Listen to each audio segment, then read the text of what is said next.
How to turn on auto switch gun in Free Fire. Hello everyone, welcome back to another video from Crazy Gamer. If you've ever been in a fast fight and wished your gun would switch automatically when one runs out of ammo, then you can easily do that in Free Fire, so let's get started. First things first, launch open the Free Fire game on your device, and once you're inside this lobby page, go ahead and click on the gear icon at the top right corner.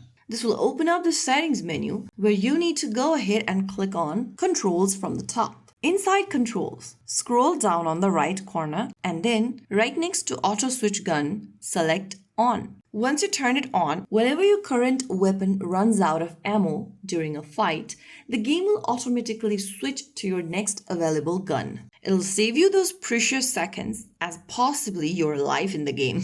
So that's it. That is how you can auto switch gun in Free Fire. If you found the video helpful, don't forget to like, share and subscribe to our channel. I will see you again in the next video. Thank you for watching.